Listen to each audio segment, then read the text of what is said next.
Okay, we're back in here again. I apologize. There's sometimes the show is just out of my control. It's technology, it's the wireless connection, it's the devices. We made an excellent connection with Lori, but the picture froze on my end. So I'm going to bring Lori back right in here. And don't worry, what just happened, what just transpired has been saved. So you can go back. Here we are. Okay, much better. There we go. There we go. Much better. How are you, Lori? I'm doing well. Excellent. You look well. Well, thank you. Yes, yes. Uh, so I just this show is going to be kind of broken up, but that's okay. The first part that got frozen has been saved. But I was just telling everyone what I know about you. So for those that are watching this for the first time, my name is Matthew. This is Facebook Live. This is my good friend Lori Young in Fredericton. Yes? No, you're in Woodstock. Sorry.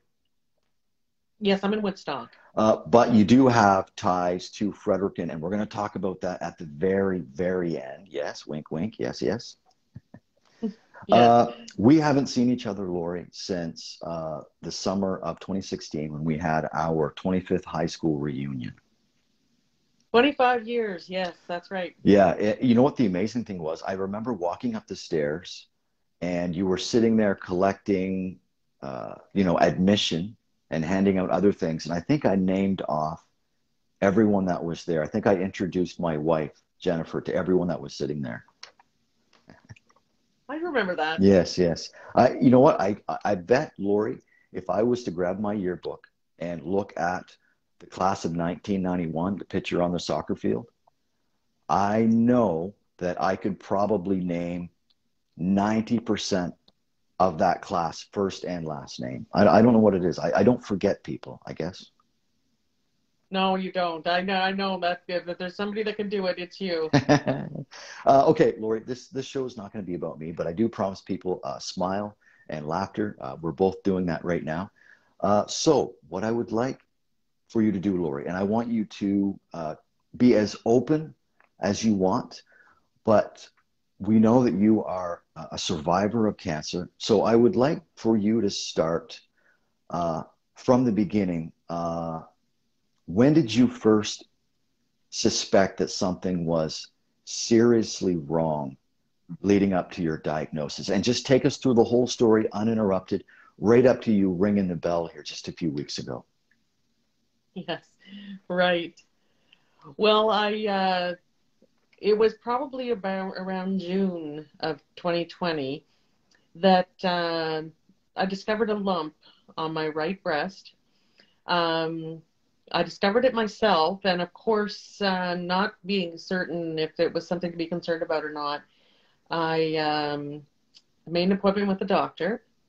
I didn't have a family doctor at the time, so there were, complications with getting in to see someone. I was living in Fredericton at that time, and I finally got to see a doctor. I went through some tests, and they came back inconclusive. And so that was June, beginning of July of 2020. Um, I was relieved, but still concerned. And come August, it was August of 2020 into September, that it had significantly grown. And I felt that it needed to have some attention. The lump had increased in size, and there was something to be concerned about. So I went to the same doctor again and went through a battery of tests, one being a biopsy at this point. Um, and the doctor that performed the biopsy asked me, this was in Fredericton, um, and asked me if I could stay at the hospital to get the results. Um, and or if they had to do further testing. And so I stayed in the city. I was by myself. Um, I didn't know what I was facing. Cancer did come to mind, of course, even after I discovered the lump. Um, and you go to dark places. is optimistic, and it's hard work being optimistic in the light of something like that. Mm. But I went to some dark places in that afternoon. I went back to the hospital, and they did do a biopsy of the lymph node as well.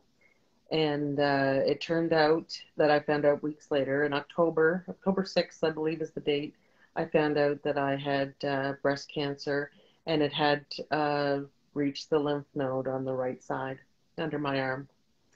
And so I was pretty scared. And the thing that was unique about it, and not unique, a lot of people had to go through this.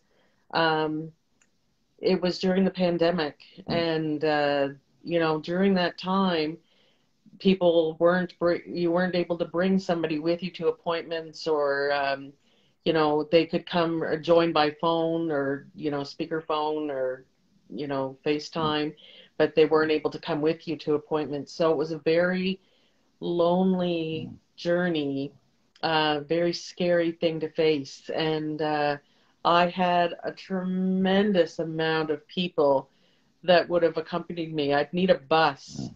to take the people that would have accompanied me, but it just wasn't possible. And the pandemic was at a crucial point at that time. And so my sister, who I give a shout out to Marie in Mm-hmm. this, sister is phenomenal. She was right at my side, and the timing of this diagnosis and the onset of treatment was paralleled with my mother's failing health. My mother was diagnosed with a form of dementia, Alzheimer's, and was failing quite quickly. And so, without the support of my mother, who was a big support um, through the years of my life and Mm. during illnesses, and to Marie, we both kind of faced things together. So I did undergo chemotherapy and radiation treatments. They went on for about a year. I had surgery in May of 2021. So I had the breast removed and the lymph node removed, and continued with the radiation and chemotherapy right up until February. Last month, I had my last treatment. Mm. Um, and of course, as you referenced, I got to ring a bell and celebrate the resilience of putting cancer behind me.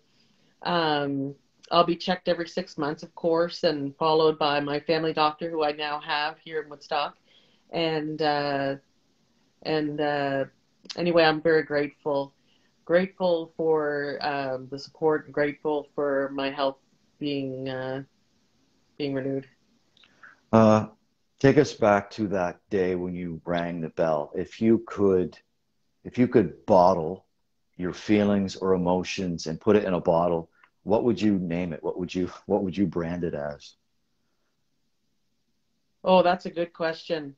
There was a lot of feelings. I like when I referenced the dark places that you go during the time of the treatments. I lost my hair.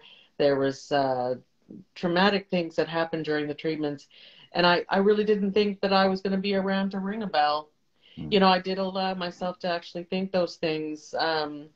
When they did discover it in the lymph node, of course, it was a little more serious. And so I really didn't think I was going to make it. So ringing that bell, I guess if I was to bottle it up, it would be resilience and internally grateful. Lori, in those dark moments, who was it that was there for you? Your sister, obviously. Your sister seems just like an amazing person, just like you. Who else did you have to lean on in your darkest moments?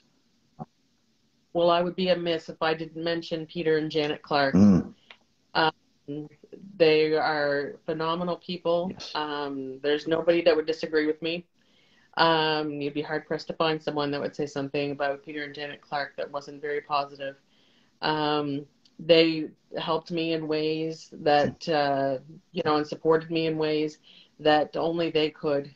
And, you know, with the absence of my mother's support, they recognized that and helped me through a lot of those times. Um, and employment, you know, I wasn't able to work. They helped through that. Um, I would be amiss if I didn't mention those Mm-hmm. two. But if I was to list everyone, we'd be here for 2 hours. As you know, people are wonderful, and I've been very blessed, very blessed Mm-hmm.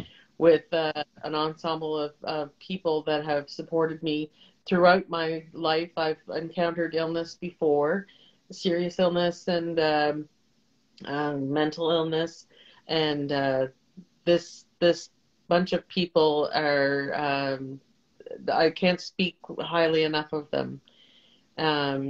You being one of them. I had a Facebook messenger feed that I was. It was hard to. One thing I found challenging was keeping people up to date. You know, people were concerned, and when I'd have an appointment or when I'd have a treatment or if there was any news about anything, it was hard to keep everybody up to date and keep everybody's curiosities at bay. Mm-hmm. Anyway, I started this page, this messenger page that I could just highlight some of the things that were happening during my journey, and the support that came from that page, and just the opportunity to go and read and read some of the comments and read some of the supportive feedback and celebrations of where you reach the 6 month mark, you know, we're halfway through, you know, those kind of things. Very, very important to me. Mm-hmm. And not one of them went without being. I was so grateful. I'm glad you're talking about that because I wanted to talk about that as well. I think the last I counted, there was nearly 50 people that were a part of this group, and you actually called it, I know I wrote it down, it was called Support, Encouragement, and Silliness. And in that time, in that duration, there were literally hundreds of exchanges back and forth. I'm wondering, you read all the comments. I'm wondering, Lori, what did you learn about yourself through what you were reading from comments from your own friends? What did you get a sense of how people felt about you? What did you take away from those exchanges? Well, it's very humbling to be on the receiving end of such positive and flattering comments. People that referenced, you know, that I had impacted their lives, and they wanted to see the best happen for me. You know, it is very humbling. I would say that for sure. And reading the comments, you know, it does the heart good. You know, to hear what people feel. We don't often do that. We wait for times like this to say those kind of things. Probably one takeaway that I did take away from that whole experience is telling people without real reason to just that, you know, what they mean to me or how they've impacted my life in a positive way. Awesome. We spoke on the phone here before the 8:45, and I went through your Facebook, and all of your pictures, Lori, you are smiling, and you put a post up from Christmas of this past December. What was your Christmas holiday like in 2021, Lori? Well, of course, it was a bit sobering. We had my mother with very failing health.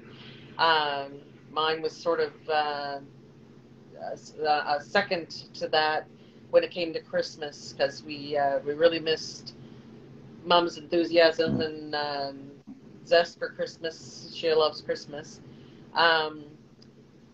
but I was feeling a little bad for myself. I didn't want to be in a lot of pictures because I didn't have any hair, and that was new to me. And um, I was, in a place where I didn't think I would be here next Christmas. Mm. So a lot of things that would have been probably lost on me in years past um, were highlighted.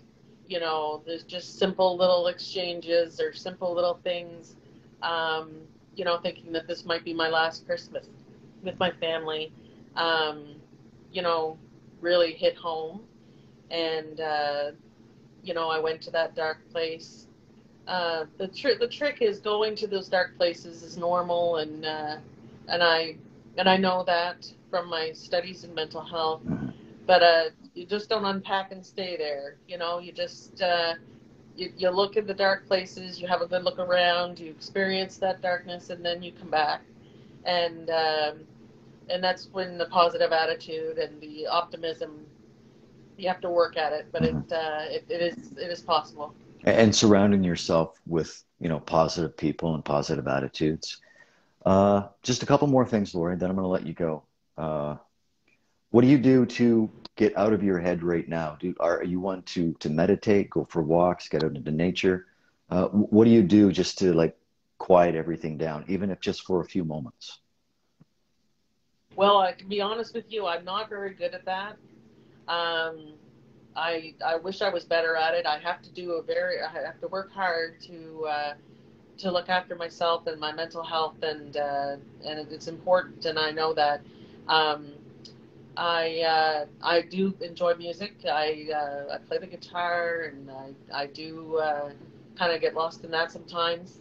Um, I have a great circle of friends, uh, and they're very distracting, and I can be my whole self with them. Um, and there's many of them.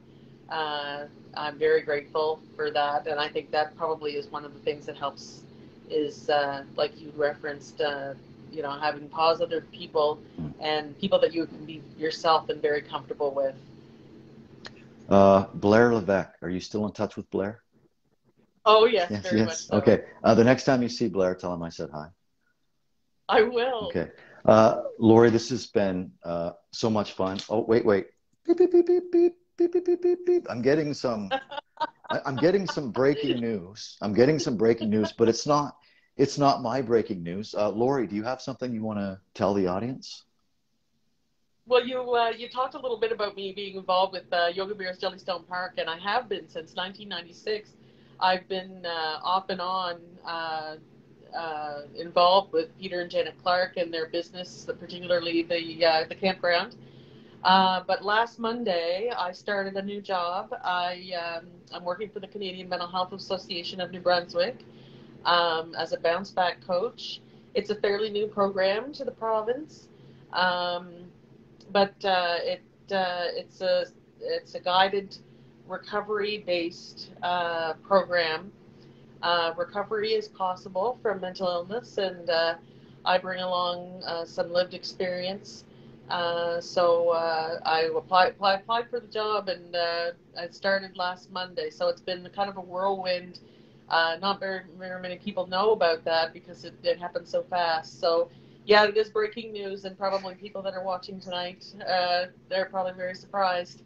But Awesome. I'm still connected with Peter and Janet, of course, and but I'm enjoying the training I'm going through right now at CMHA. Awesome. That's I'm so glad that you shared that news right here. It's amazing. Lori, I just want to, one final thing, and this is a Grant thing. I know I've probably said just one final thing at least 5 times, but I promise this, this is it. Going back to Peter and Janet Clark, all the years that you spent on that piece of property, uh, what's your fondest memory, or what's the biggest takeaway from all those years with all those tourists coming and going? What's the biggest takeaway for you, Lori? I think being part of people's family vacation uh, is uh, is a privilege, and when people come back year after year and recognize you, and I was Ranger Lori, and I'll be Ranger Lori till I die. No matter where I go in the province, that it's undoubtedly something that would happen, that somebody would come up and say, are you Ranger Lori? And I remember you in Stone Park. Nice. But being the privilege to be part of somebody's family vacation and good times and making memories with families, and Peter and Janet have done that for years and presented that opportunity for families. So it was a wonderful opportunity for me to work there summer after summer and see the kids enjoying themselves and the parents enjoying themselves. And camping is a very special pastime anyway, and so it was a privilege. Excellent. Lori, I personally want to thank you for coming on this show and sharing your story. And I know the people that are listening, the people that are watching it, whenever they choose, I know they'll be thankful as well. So I really appreciate this, Lori. Oh, and I really appreciated the time, and it was really good to see you, Matt. It was very nice to see you. I think we did what we set out to do at the beginning. I think we brought people smiles. I think we shared some laughs. I know you and I shared laughs. I'm hoping people at home are having some chuckles as well. I hope so. Yes, Okay. I hope so. Let's stay in touch, and I promise you, the next time I am back in my hometown where you are, we'll definitely get together, Lori. Well, I hope so. Yes. I better not hear that you were here and didn't get in touch. No, that won't happen. I promise. Okay, good. Okay. Thanks, Lori. So you can exit this broadcast here. Okay. Yeah. Thanks, Matt. Okay. Bye, Lori. Okay. That was I love this. For me to be in the comfort of my bedroom right now in front of an iPad and to be able to bring you that story, I have just made the hair on my body stand up. That's how electrifying that was for me. I hope you enjoyed that. That was just a tale of survival. Lori never gave up the will to live, which is why Lori is here right now. She beat cancer. She beat cancer. Amazing. So amazing.